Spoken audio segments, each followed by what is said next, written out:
Hi there, it's Tara Maxwell here. To prepare for the Masterclass deep dive in the next few days, I cut a training video on how to get crystal clarity on your vision.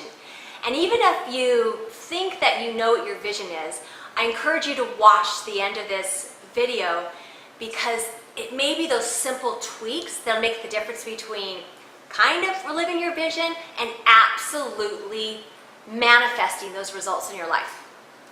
So when I was 11 years old, I loved to read. In fact, sometimes my parents couldn't find me and I'd get in trouble because I would go, we lived on a Navy base, and I would go into this big grove of oak trees and I would climb up on the branch with my book. And I read for hours. One time my grandpa, he challenged me and told me he'd give me $1 for every book that I read. And I remember that summer going into 7th grade, I read 90 books. And so I took that love of reading, and it wasn't a surprise that as I became an adult, that I took that love of reading and I got my Ph.D. in English literature because I loved books. And I'm sharing that with you because it's really important in getting crystal clarity on your vision to assess first, what is it that you love?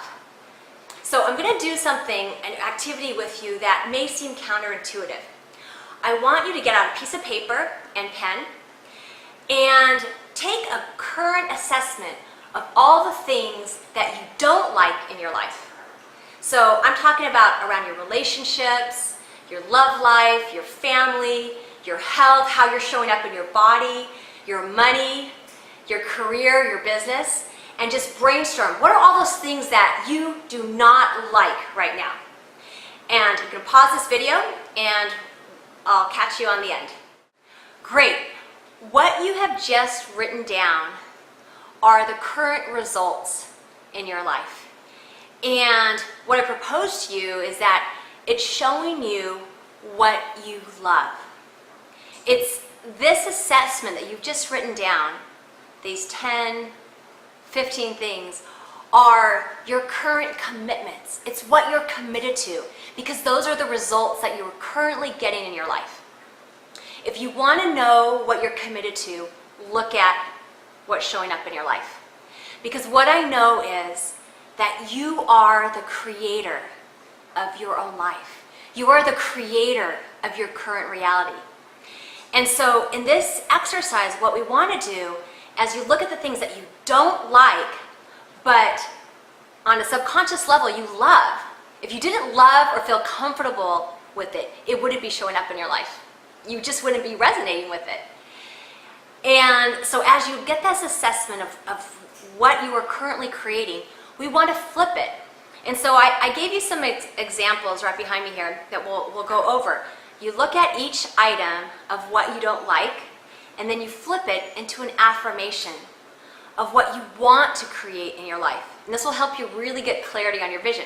So for example, if your current reality is working long hours, you're working all the time and you're exhausted, lots of busy energy, you would flip it into, hopefully you can see this, I devote my work to what lights me up.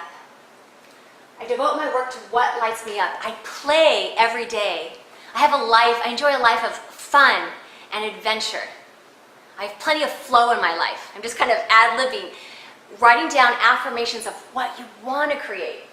So the second example is if you're seeing inconsistent cash flow, or you feel like you just can't financially get ahead, you would flip that saying, perhaps I double my income. And I enjoy consistent revenue every month. So there's how you would flip it.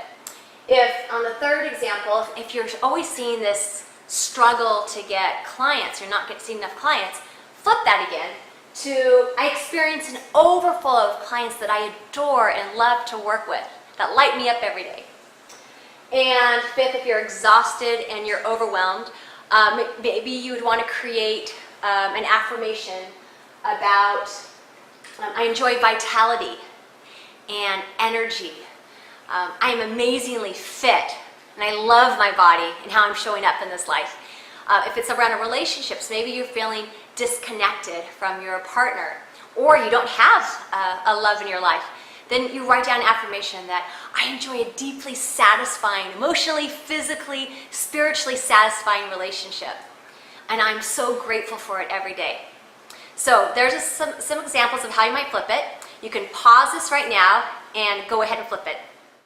The third step is I want to connect you to your intuitive GPS. It's what I call your intuitive guidance prosperity system.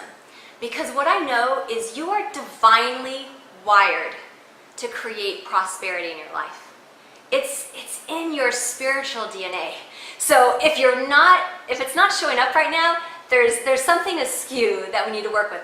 So first, let's connect you to your intuitive GPS. And the way we do that is, it's setting that intention. I connect to my higher self. I'm open to receiving spiritual support, divine support. It is safe for me to surrender my will to divine will.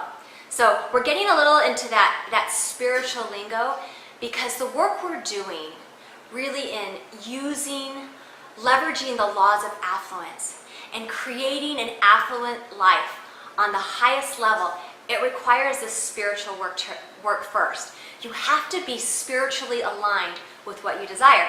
So often, there's been so much training on vision boards and vision statements and what is success.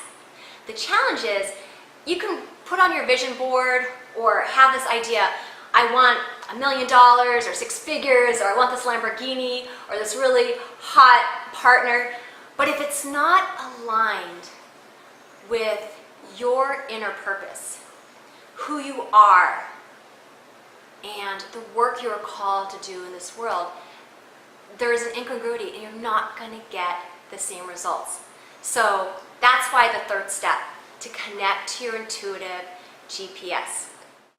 A couple quick tips on how to do that. Every day, meditate. Set that intention to connect to your intuitive GPS. Set that intention to connect to your higher self. And ask, why am I living on purpose?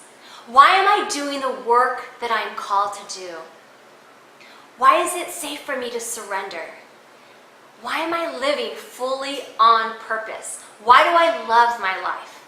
Just asking those questions, what I call visioning cues, really start to set things in motion. You can feel the shift in your vibration just by saying that. And in this portion, what I want to do is activate within you your potential, your connection to your highest purpose, your connection to your higher self. So releasing any fears, when the ego comes in and says it's not possible, connecting you to the truth that we live in a world of infinite possibilities.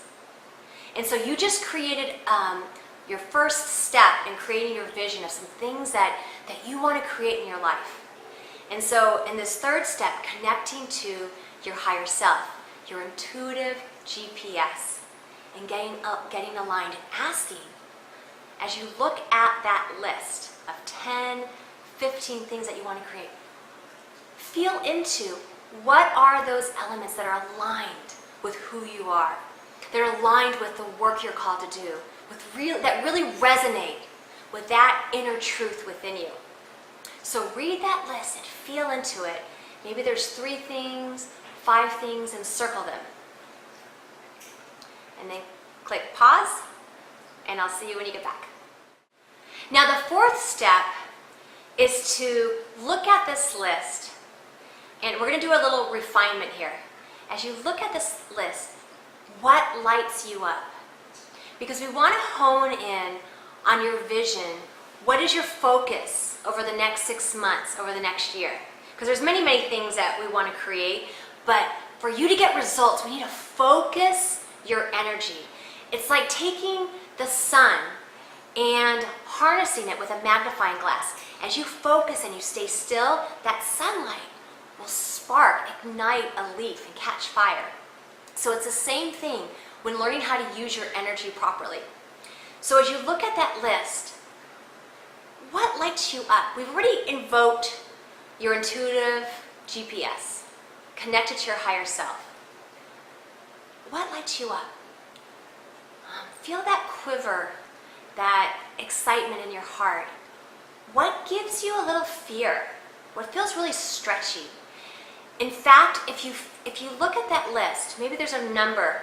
You're doubling your income, tripling your income. Maybe there's a number there that scares you. Feels like it could be possible if you didn't get in your own way, but it still feels scary and you don't want to commit to that. Feel into that, because what I know, and a motto in our family, is that fear means go. It's actually a perfect sign that this is the direction you need to go in. So asking yourself, what lights me up? What elicits fear? And from that list, narrow it down to your vision. So the fifth step is writing down your vision for the year. So you have a big long list, you've connected to your higher self, your intuitive GPS, kind of did an assessment of really what lights you up, what kind of tickles your heart and also feels a bit scary. And then write down 1-2 sentences in the present tense. This is how you write a proper vision statement. In the present tense, I am enjoying, maybe I'm the CEO of a company, a multiple six-figure company, or whatever it is that you want to create. And then write down below it 4 or 5 adjectives. If this were your life today, how would you feel? So write down those 4 adjectives, and here you have your vision statement. And this will prepare you for the next training and the Masterclass. And this will prepare you for the Masterclass when we're going to deep dive into how to birth this vision into physical reality. So see you soon.